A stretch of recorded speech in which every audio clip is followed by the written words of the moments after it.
Glória a Deus. Estamos aqui nessa noite para aprender mais um pouco. Glória a Deus.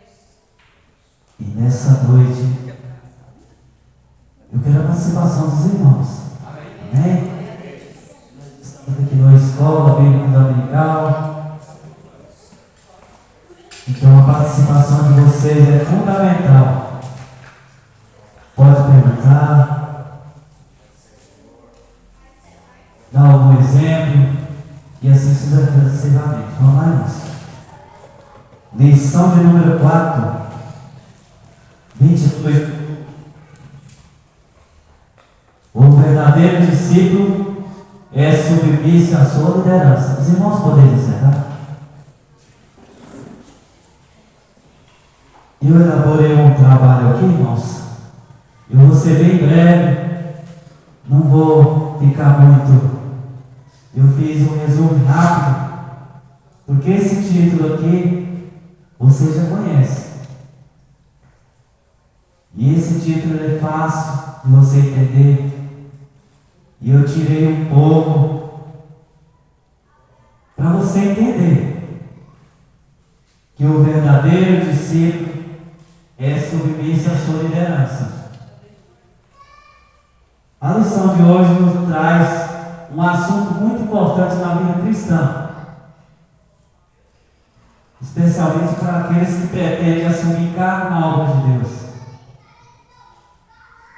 A submissão, com base no texto de João 13:3-8, submissão é a predisposição que todos nós devemos demonstrar para obedecer a determinações recebidas sem questionar.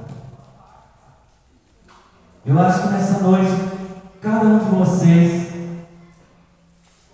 é submisso. Vamos falar na terra, porque primeiramente a gente tem que ser submisso a Deus, né? E na terra nós temos os nossos padrões para quem trabalha, para quem estuda, porque nós devemos ser submissos às diretrizes da escola, do trânsito, né, irmãos? Então estamos aqui para ser submisso, mas a submissão verdadeira ela tem que vir a Deus, tem que vir do alto. Na Bíblia fala, a submissão é uma forma de... Vocês não estão ouvindo direitinho isso? É o microfone? Está melhor seu microfone? Sim. Tá, irmãos? Amém. Vou desligar um pouco, fica bem mais fácil. A submissão é a predisposição que todos nós devemos demonstrar para obedecer a determinações recebidas sem questionar. Na Bíblia, a submissão é uma forma de conduta para todo cristão. O indivíduo submisso se caracteriza pela disposição para obedecer. Mas a submissão ela deve ser voluntária. Como voluntária? Caso contrário, se torna subserviência, aquele que pode dar ordem. Então quer dizer que a submissão, como que ela vem? Através da voluntariedade. Vamos dar um exemplo. Aqui está o pastor, aqui nessa mesa. Está o vice-pastor, o auxiliar e o tocador de teclado. Ali. E em cima da mesa tem café, tem água. O som está desligado, precisa começar a reunião. Qual de vocês acham que vai dar início? Pegar água e distribuir. O que vocês acham? Pode ser qualquer um. O pastor. O tecladista pode ser o primeiro. Porque a palavra fala que é voluntário, né? Eu não devo se submeter à altura porque é o pastor. Não. Ali na porta está faltando irmão.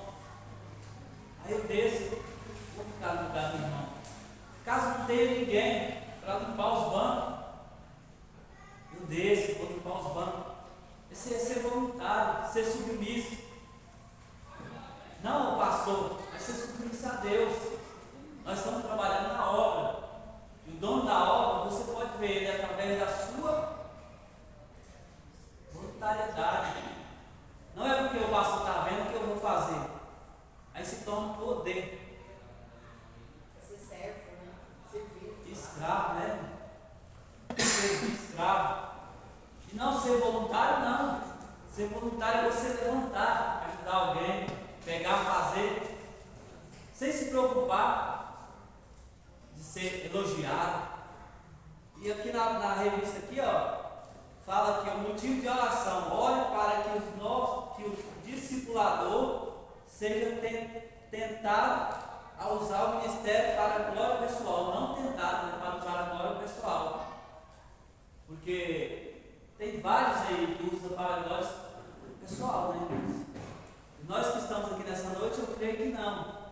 E cada um de vocês aqui é voluntário, sem sequer para receber um abraço, para receber algo em troca. É como você diz aí na palavra que o que essa mão dá, essa mão não, tem que saber. Muito bem. O que essa mão dá, essa não precisa saber. É a mesma coisa sobre a submissão. E aqui, embora seja uma conduta recomendada, a Bíblia não dá a ninguém a prerrogativa de ser superior aos demais. Então, eu não sou superior à irmã, não sou superior ao jovem, não sou superior ao porteiro e nem ao meu pastor. Porque estamos aqui para trabalhar na obra. E Deus não chamou você para ser escravo.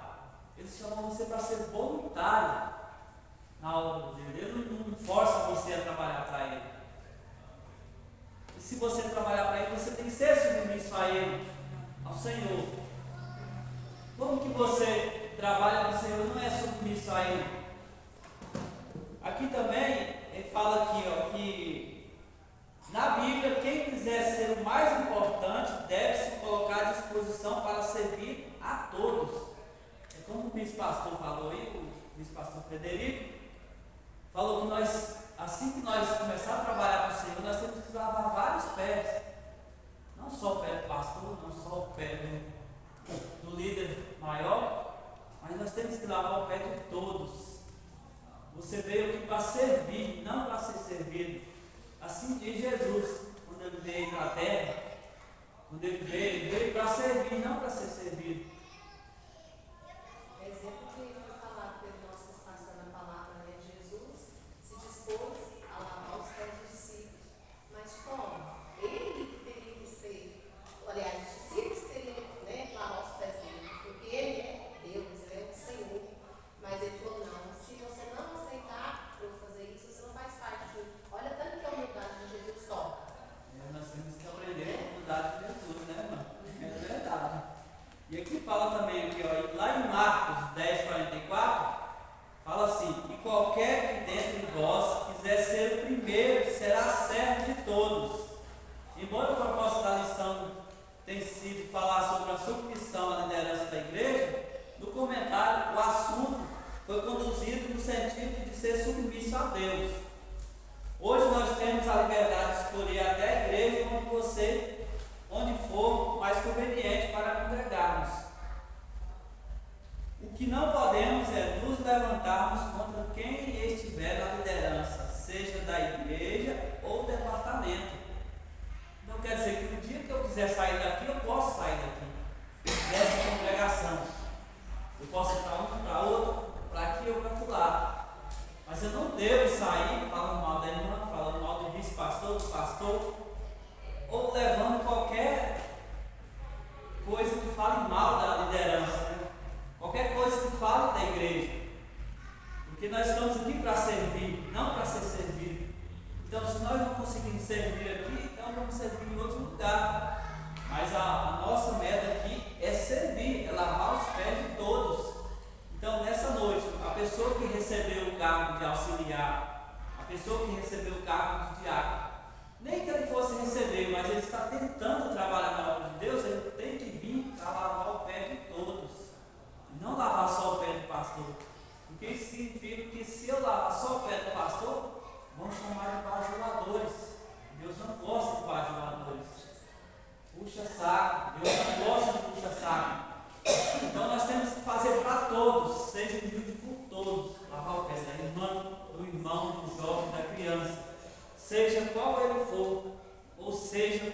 estiver, nós temos que lavar o pé de cada um, seja o visitante que está aqui nessa noite, ou seja qualquer um. Deus nos chamou para nós fazer isso e pregar o Evangelho a toda criatura. Não foi assim que ele falou? Então, se nós vamos pregar o Evangelho a toda criatura, então nós temos que ter a humildade de falar para a criatura sobre a palavra do Senhor. Assim como Jesus fez. Ele falou, se eu não lavar seus pés, então você não tem parte comigo. Então primeiro tem que vir de mim, de você. Não só eu, mas vocês que estão aqui nessa noite. É lavar os pés de todos. E todos que estão à frente tem que ser assim. Vamos mais à frente? Aqui na verdade, enquanto estivemos sob a liderança de qualquer obreiro, é dever nosso, sob pena de transgredir a palavra de Deus, ser submisso, acatando todas as decisões tomadas de maneira criteriosa, com observação dos princípios bíblicos. No comentário que faremos dessa lição, vamos nos concentrar na submissão que devemos ter em relação aos demais obreiros cristãos ao nosso redor. Vamos considerar os mesmos tópicos utilizados pelo autor no comentário, com pequenas adaptações. Aqui foi a introdução. O critério de Deus para que alguém se torne um discipulador é o contrário daquilo que muitos pensam. O maior seja como o menor, e quem governa como quem serve. Lucas 22, 26. Melhor do que status social ou eclesiástico é ser fiel a Deus. Essa parte que eu comuniquei aqui agora é só a introdução. Agora vamos entrar no top 1, erro de um discipulador. Erro de um discipulador. Erros que muitos obreiros cometem. Você sabe quais os erros que um discipulador comete? Ser discipulador na igreja é diferente de ser gestor em uma instituição. Deus não promove pessoas que são mais habilidosas que outras, mas para que possa cumprir propósito e servir melhor. Deus não te chamou porque você é melhor que o outro. Não é igual ele falou que não é igual a instituição, igual uma empresa. Uma empresa, por exemplo, ela contrata por qualidade de habilidade que cada um tem, né? Se eu sei fazer aquilo, eu vou contratar para aquilo. E Deus não fez isso. Deus chamou você, mas não por sua habilidade. E Ele chama, como é que aquela palavra fala? Deus chama, capacita. Ele chama e capacita. Ele não chamou capacitados, né? Mas Ele chama e capacita cada um de vocês. Glória a Deus. Quando eu aceitei a Cristo como meu Salvador e Ele me aceitou, eu não tocava instrumento, não. Eu não cantava. E eu não sabia muito sobre a palavra do Senhor. E Ele foi me capacitando.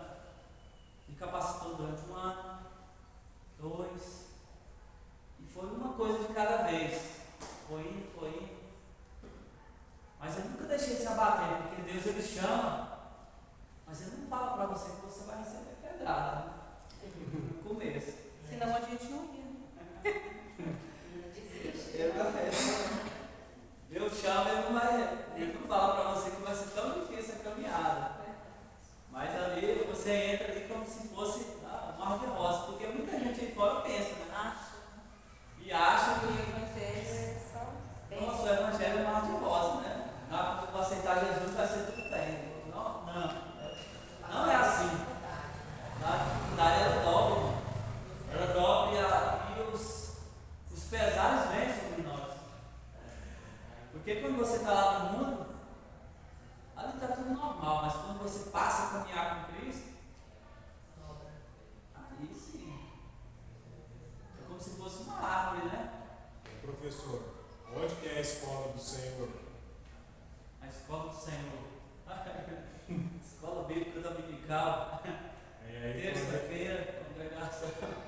Quando ele quer ter um particular, ele trabalha conosco dentro do deserto.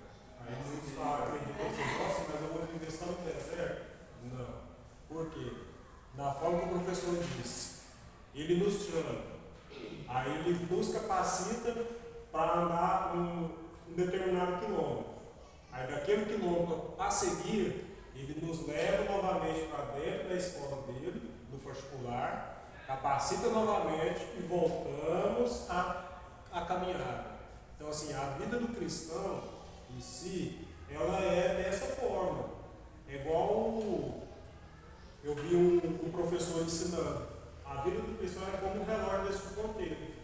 Hora ele vai estar meio-dia, hora ele vai estar 3 horas, hora ele vai estar 6, hora ele vai estar 9 e hora ele vai estar 12. Ou seja, ele está de pé glorificando, ele está se curvando para buscar a presença de Deus, Deus está levantando ele e ele volta de novo em pé glorificar a Deus.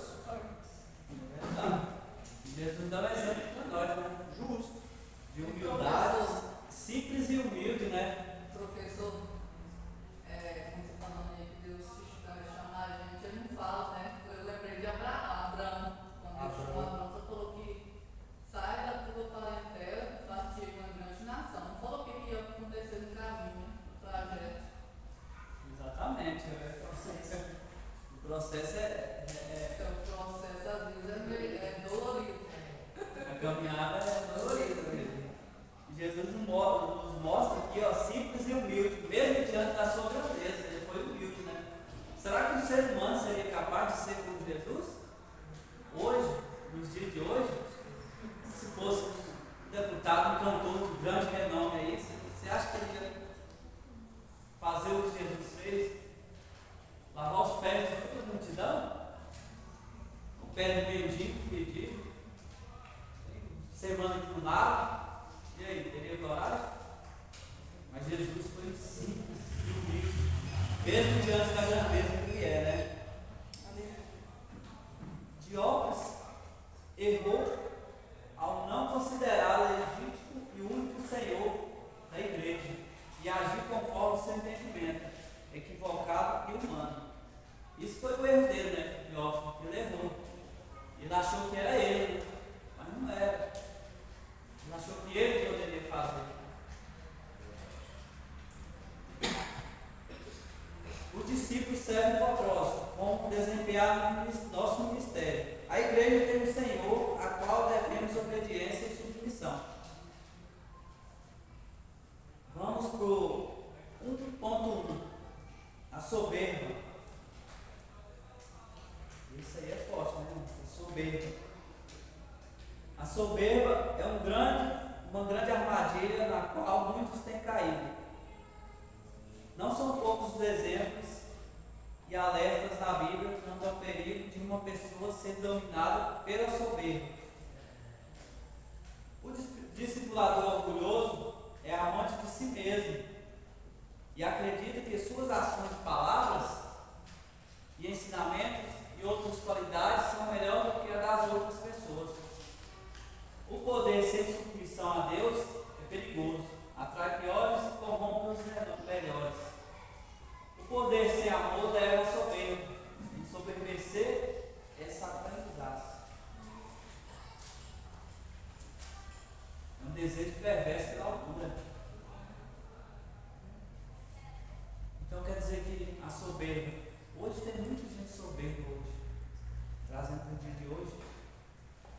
Agostinho define o orgulho como um desejo perverso pelas alturas. Perverso porque há quem não economiza esforço para alcançar sucesso. Então a pessoa soberba é capaz de passar por cima de qualquer coisa para garantir o seu sucesso. É uma pessoa soberba. Nós não devemos ser assim, soberbo. Nem pastores, nem auxiliares. Na época que fui separado auxiliar, tinha outras pessoas na frente, né?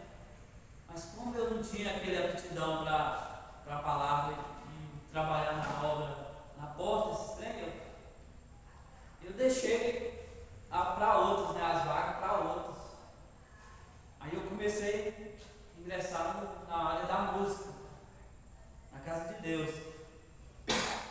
Só que aí quando vem, a igreja cada dia vai enchendo, capacito para essa área. Só que as pessoas que vêm chegando é diferente da gente. É diferente de você. Por que é diferente? Porque ela está chegando, ela não entende. Ela é nova. Então cabe a você ensinar ela o certo. Hoje tem músico da igreja soberbo. Tem pastor soberbo que é amante de si mesmo. Que ele cresce em cima dos outros. Cresce em cima do seu vice-pastor. Cresce em cima dos seus membros. Essa questão aí da soberba, ela é tão agravante que até a palavra do Senhor nos orienta, né? Que Deus abate o soberbo e dá graça aos humildes. E assim, eu pude ver, eu pude viver isso na pele. Na empresa onde eu trabalhei, eu vi algo acontecer. Eu trabalhava na área de carregamento. Eu vi algo acontecer e estava assim, prejudicando não somente uma única pessoa, mas sim toda a operação, e não somente o local, mas como também o destino. E quando eu conversando com uma pessoa bem mais antiga de empresa, ela pegou e me perguntou, falou assim: Fred, você consegue explicar para o nosso gerente isso que você acabou de me dizer? Eu falei assim: consigo. E ele pegou e falou, chamou o gerente. Chamou o gerente, não que o gerente veio, eu peguei. Do jeito que eu conversei com ele, eu conversei com o gerente. Ele pegou e falou para mim assim: olha, você garante que consegue fazer isso? Não. Aí nós fizemos, funcionou 100%, do jeito mais simples o possível, mais rápido.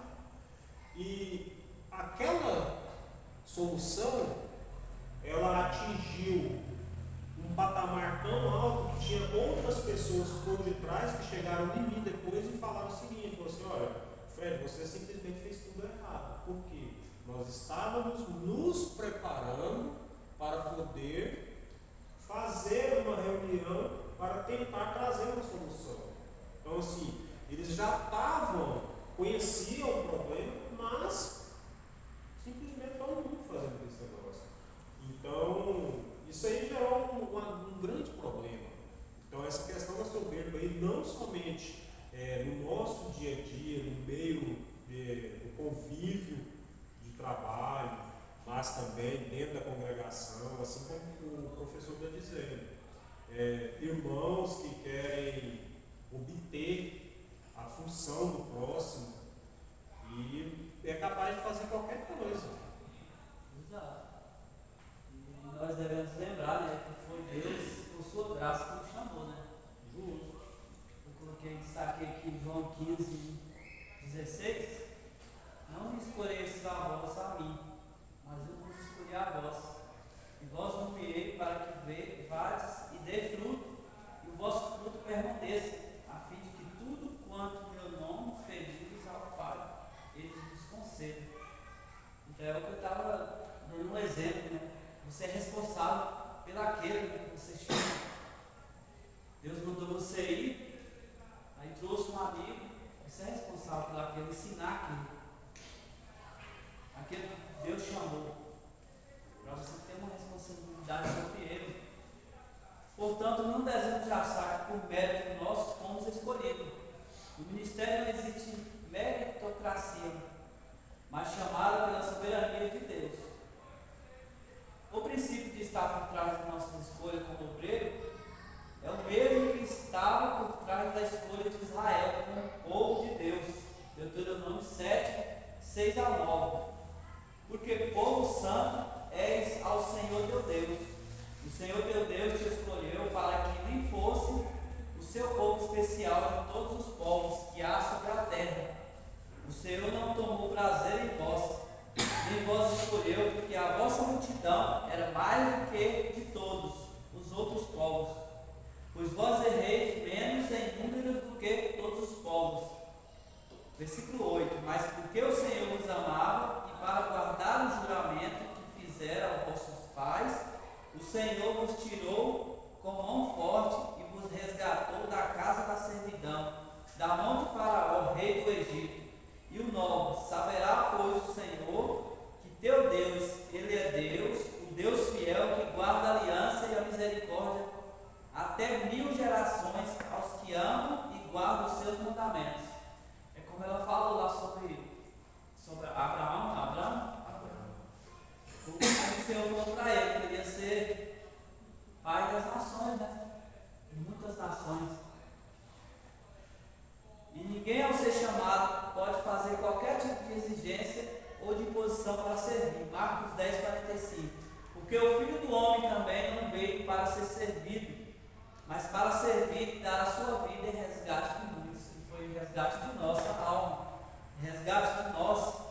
Da mesma forma que exerce liderança, não deve considerar aquele que estão abaixo de sua posição como seus serviçais ou são obrigados a fazer o que ele deseja, nenhum senso crítico. Tudo que vamos fazendo nesse dia em questão relacionada à igreja, devemos ser unânimes. Como diz Romanos 1,6: seja unânime entre vós. Não ambicioneis coisas altas, mas acomodai-vos os humildes, não seja sábio em vós mesmos. Ou como disse ao Coríntios 1 Coríntios 13:11: quanto mais, irmãos, regozijei-vos, sede perfeitos, sede consolados, sede um mesmo perecer, vivei em paz, e o Deus de amor e de paz será convosco. Aqui eu fiz um resumo do top 2, do top 1 aqui, erro de um discipulador, e eu resumi tudo. Porque existe o abuso de poder. Eu destaquei lá o abuso de poder. A Bíblia diz que toda autoridade provém de Deus. Romanos 13:1. Paulo usou o verbo no grego, né, que é autoridade, no sentido de ter licença ou permissão, de ser dotado de habilidade ou força. Esse poder ou autoridade não é autônomo, ou seja, não existe de forma independente. Esse poder é uma capacitação para exercer o ministério confiado aos seus discípulos. Lá em João 15:5, e não para dominar. Antes que a igreja seja instituída, Jesus disse aos seus discípulos que eles recebiam poder para ser testemunha, mas recebereis a virtude do Espírito Santo que há de vir sobre vós, e ser-me-eis testemunha tanto em Jerusalém como em toda a Judéia e Samaria até os confins da terra. Isso aqui fala sobre abuso de poder. Existem vários abusos de poder trazendo para hoje a palavra de hoje. No mundo de hoje existe abuso de poder entre os pastores, no nosso próprio ministério ou outros ministérios. Existe hoje um abuso de poder. Mas esse aí você já conhece, sabe o exemplo que dá sobre abuso de poder. Vamos lá sobre outro tema, que é 1.3, desequilíbrio emocional. Professor, esses ser unânimes aí eu creio que está de acordo, né? Sim. Ele fala lá no abuso de poder que ele quer usar o poder para fazer aquilo que ele quer fazer só por conta dele, né? Não em favor de todos, né? Exato. Não só em favor, como se fosse em favor da congregação, mas sim sobre ele mesmo, né? Porque lá tinha